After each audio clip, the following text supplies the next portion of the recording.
Support for Digging Deeper comes from the Penn State Alumni Association, keeping alumni connected to the university and to each other. Membership information at alumni.psu.edu/belong. and from viewers like you. Thank you.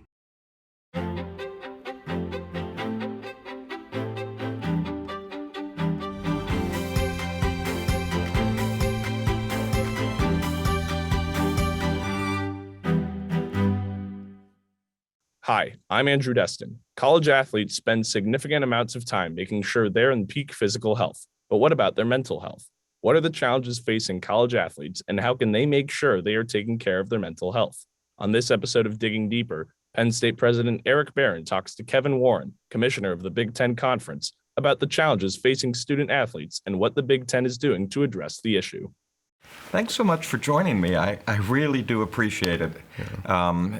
Exciting times here. So, right. My first thought is, are you enjoying being commissioner? I really am. You are. I mean, I've fortunately been one of those people and raised by two unbelievable parents who are both educators that you really want to be in an environment where you can run toward issues. Yeah. And I knew when I came here to the Big Ten, didn't know what it would be, didn't know COVID existed, but I knew just because of the way the world is and the way college athletics is that there would be some complicated issues that we would deal with, but also some great opportunities. So I'm excited every single day. Just had my 2-year anniversary from walking in the door on September 16th. That's hard to believe. It goes fast. Time flies. Yeah. Time flies. So I think a lot of people would be interested when we say Big Ten and we're talking number of athletes. How many is that? Yeah, that's one of the things that in preparing for the job interview, the numbers are shocking. I mean, we have between 9,500 to 10,000 student athletes.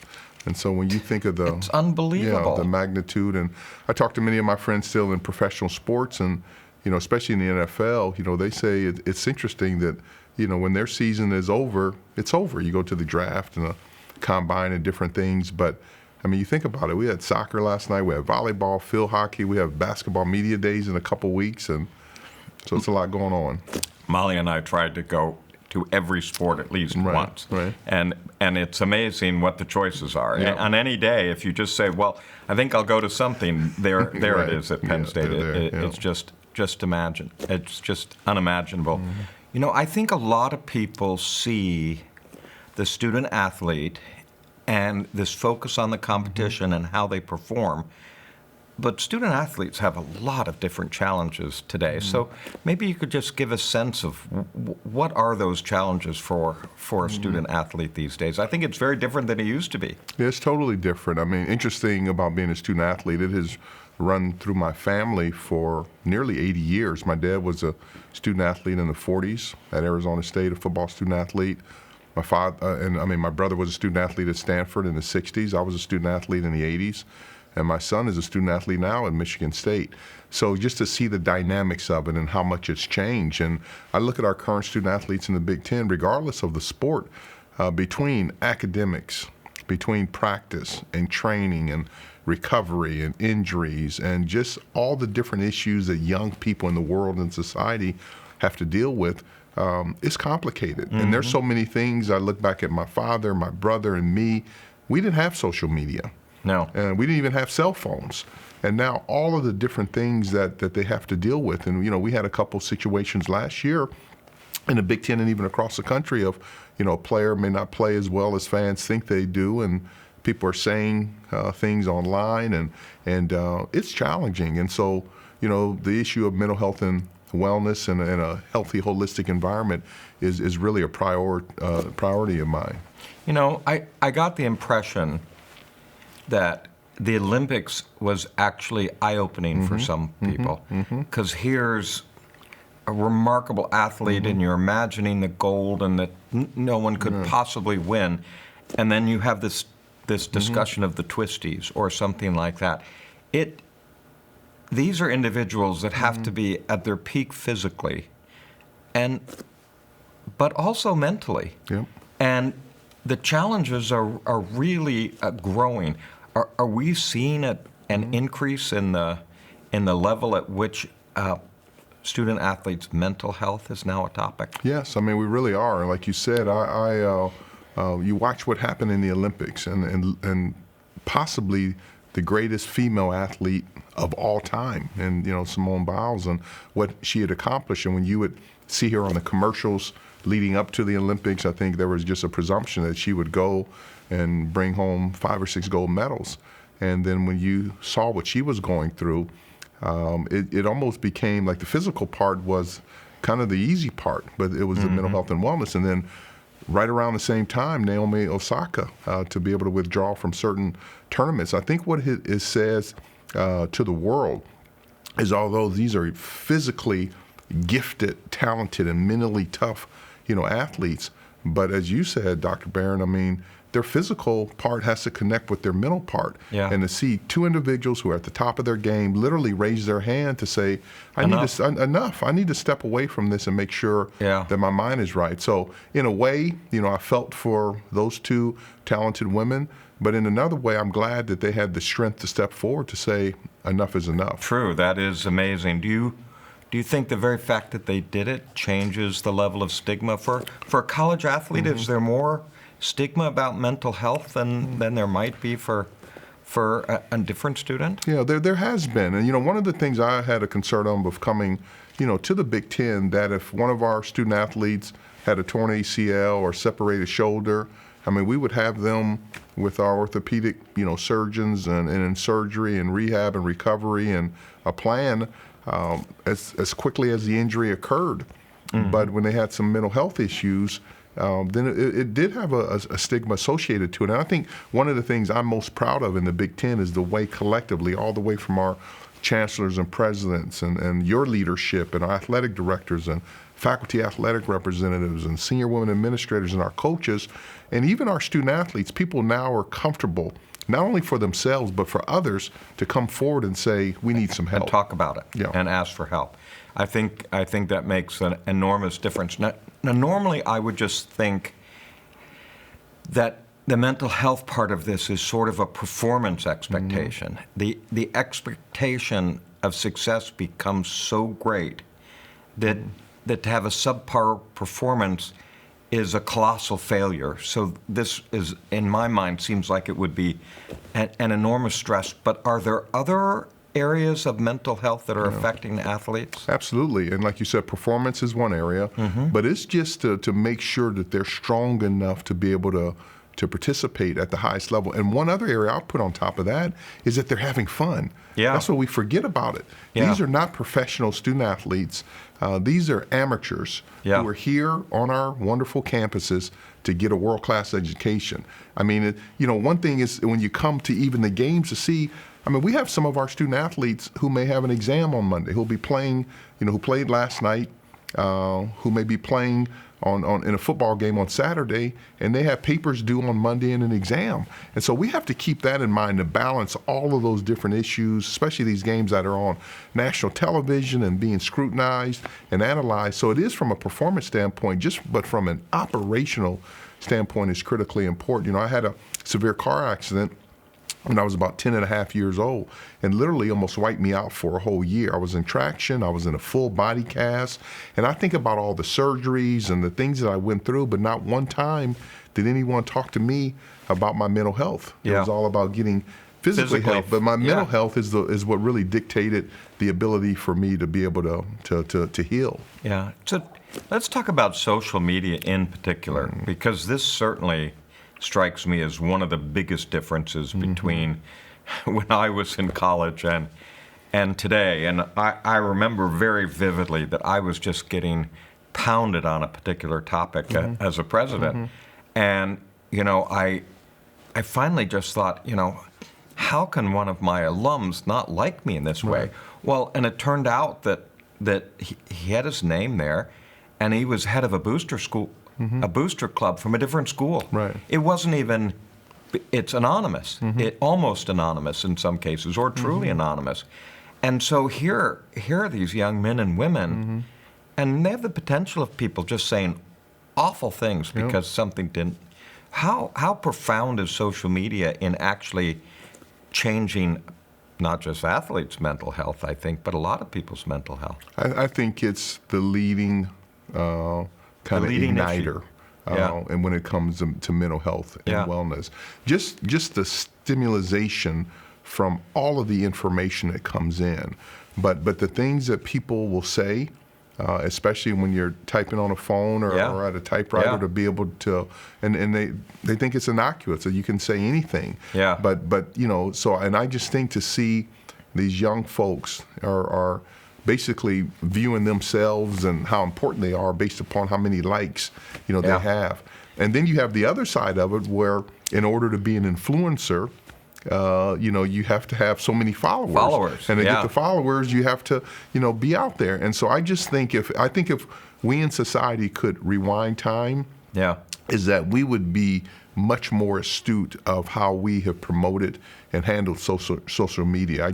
I know for me it's critically important that it's something that I personally stay away from, because it can have a way of distracting people. And I see it so much on college campuses. That's what they spend time on. And people forget, these people are 18, 19 years old. They're young. I'm trying to sit there and imagine when I graduated high school and I was a freshman and there was expectations to perform in the classroom, but I'm not sure I could have taken a pounding that felt personal. Right. And the other thing about sports, regardless of what sports you play in college, it's a physical demand. This is high level. And so you think if you're battling an injury, and then you throw the academics on top of it, and then you throw the social media, and then nationally televised games, and the internet, and the reporters, and the fans, and there's a fine line between kind of passion and being a great fan, then also, and I always think about it because I have this for my son, like he's playing today, but I always think about that. That's someone's kid, that's someone's grandkid. And they're doing the best that they possibly can. Sometimes they do make mistakes, but we have to be smart as a society to make sure that we take care of our young people. So are we seeing the characteristic of, we talked about social media, are we seeing the characteristics of sports programs changing in a way that also contributes, whether it's a length of season, whether it's tournament structures or other elements of this? Is that also contributing to this, or is that a smaller factor? Yeah, I think that's a smaller factor. I think the biggest thing is that one thing about our student athletes, they love to compete. And they really love to have fun. And so long as we structure this environment, the discipline that you get from being a college student athlete, especially in the Big Ten, the friends that you build, the camaraderie, the ability for them to travel to see other places of the earth, the education component. And so it is a spectacular opportunity. You look at, game day around Penn State, what this really means, and just the energy associated. And when it all comes together, it really is magical. And so I say that to say is that so long as I think we're thoughtful in how we manage our student athletes, and the biggest thing is to provide them with resources on campuses where they're able to go and get the help that they need and to really grow, because we want them to be prepared when they go out into the world. Well, I would like to talk a little bit about what we can do, what we are doing, what the Big Ten is doing, but let's put COVID on top of all this. Did that create an even different kind of stress for people? And that was one of my big concerns last year. It was not only the health and safety of having our student athletes to be able to compete in a safe environment, and we did some things that we thought were the right thing to do, have them play only a Big Ten season. But my concern is that when some of our student athletes got COVID, the way that they had to be quarantined and to be isolated, and all of the different things associated with it.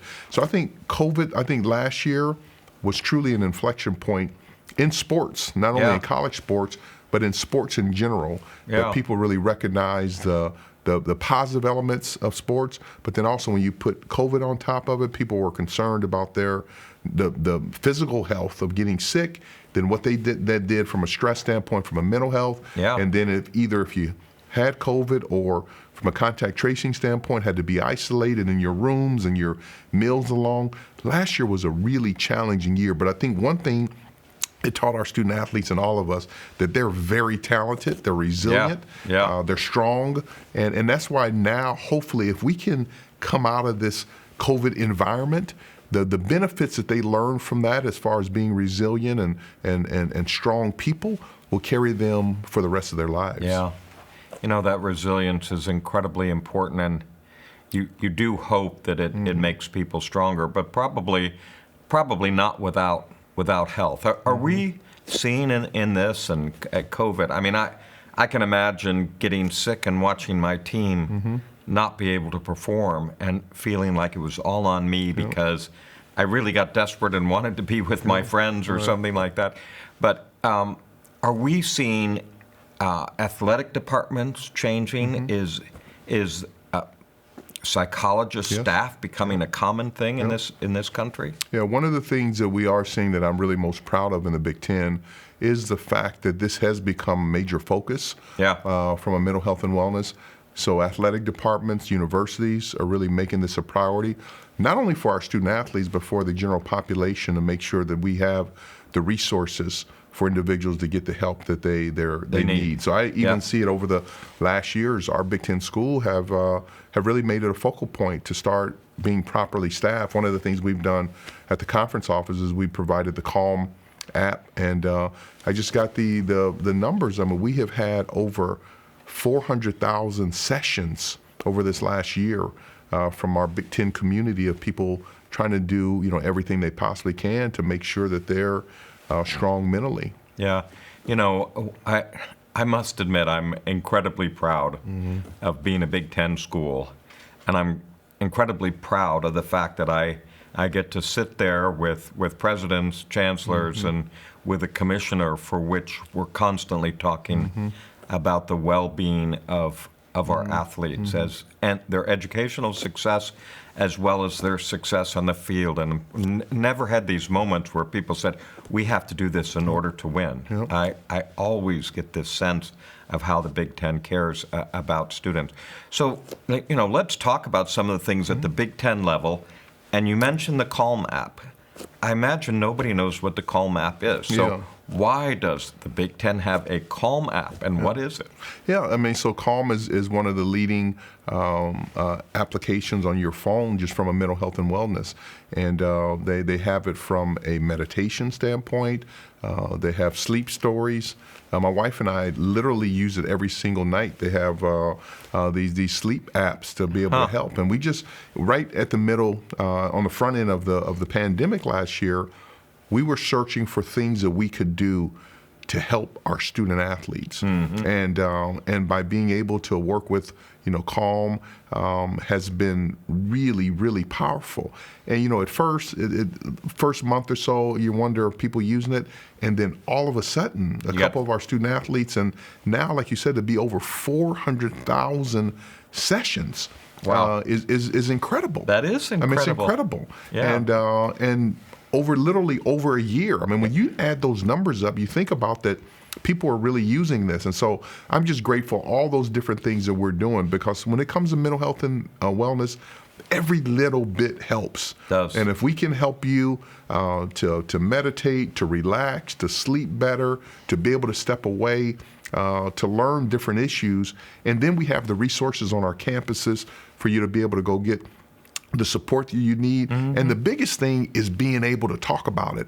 And I want our student athletes to feel as comfortable the way that they talk about their recovery from an ACL injury is that the same way that they can talk about issues they're dealing with from a mental health and wellness. Just even having the app there is sort of a signal that this is important to us. And it's okay. And it should be to you. So the Big Ten also has a kind of a mental health council. What do they do? Yeah, so when I came to the Big Ten, I started in a transition role in September, but in December we launched our mental health and wellness cabinet, and so it's comprised of 32 members, and so we have our 14 schools, 2 members from each school, and then our 2 affiliate universities, Johns Hopkins University and also Notre Dame, have members. So this cabinet is comprised of medical doctors, trainers, professionals to really come together. I just wanted to create a platform where people discuss, to be able to talk about it. Yeah. And I remember, President Barron, our first meeting that we had at our football champ game in December of 2019. A lot of these individuals had never even met each other. Yeah. And so to bring them together from our campuses to get these issues on the table, and what we found out, the same issues that our folks at Penn State are dealing with are the same issues that someone else on another one of our campuses. So for them to be able to share best practices, to talk about these issues, how can we help our student athletes, what they've been able to do this last 18 months is really incredible, and it's become a prototype that other conferences and other businesses and entities are looking to. But now for us to be able to talk about these issues, I remember the first couple meetings, there was some trepidation, but I really look forward to what they're doing. You know, this is also the hallmark of the Big Ten. Mm-hmm. Programs, provosts, presidents, we get together and we share. We benchmark. And so this is just another example where the Big Ten is stepping in there for the benefit of its students, and I'm just incredibly proud.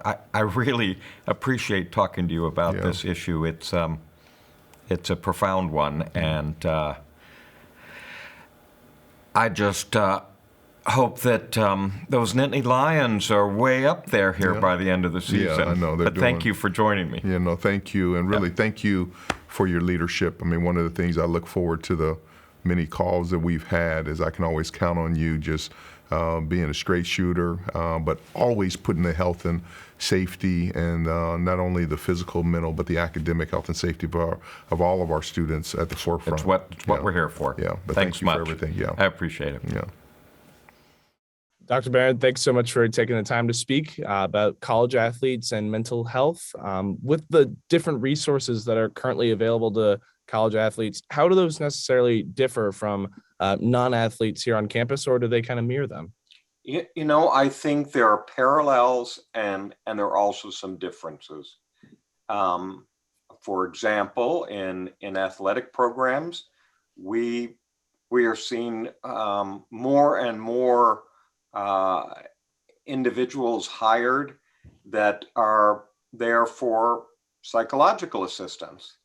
And, you know, I think we used to think this was having someone who's motivational and can help you, you know, reach your full potential. But I think increasingly it is to make sure that individuals under a lot of stress, whether it is on the playing field or the fact that they juggle so many responsibilities, or the fact that, you know, you're 18 and you're buffeted by all this social media that may be unpleasant if you dropped a pass or, you know, missed a goal or something like that. So I think we're seeing that happen more and more.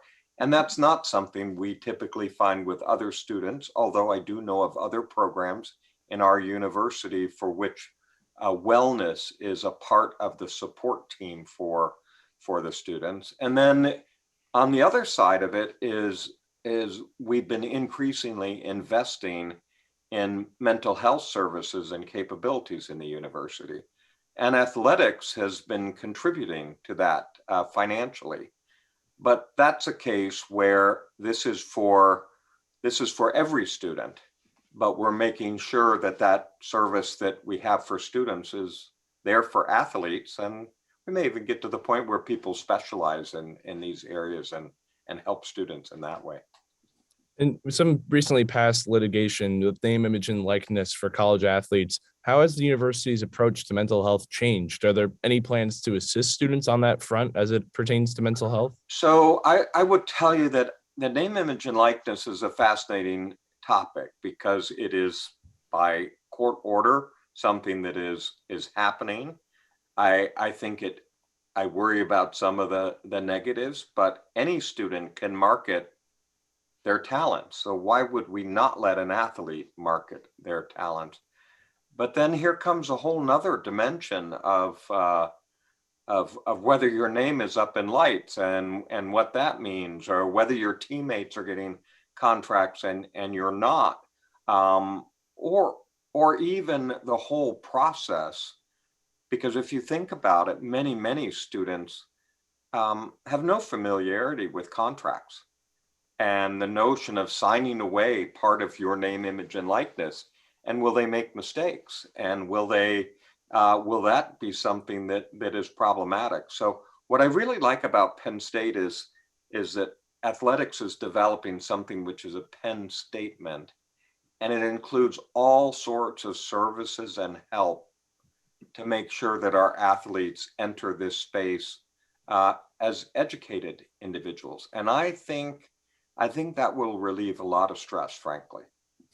And how have coaches been educated about the importance of mental health with college athletes? What training have they been provided with so, they can better approach the topic of mental health within their programs? So I do not know about specific training, but I would say the awareness has really skyrocketed over the last several years. It's skyrocketed from the level of national and international attention from athletes, but it's also skyrocketed because of their own personal experience with seeing athletes that are under stress and the impact that you have. I think that's part of the reason why many sports are really expanding these types this type of expertise within their own programs. That it's not just motivational anymore. It's your Dr. Barron, thank you so much for your time. It's been a pleasure speaking with you today. Yep, great talking with you too. Support for Digging Deeper comes from the Penn State Alumni Association, keeping alumni connected to the university and to each other. Membership information at alumni.psu.edu/belong. and from viewers like you. Thank you.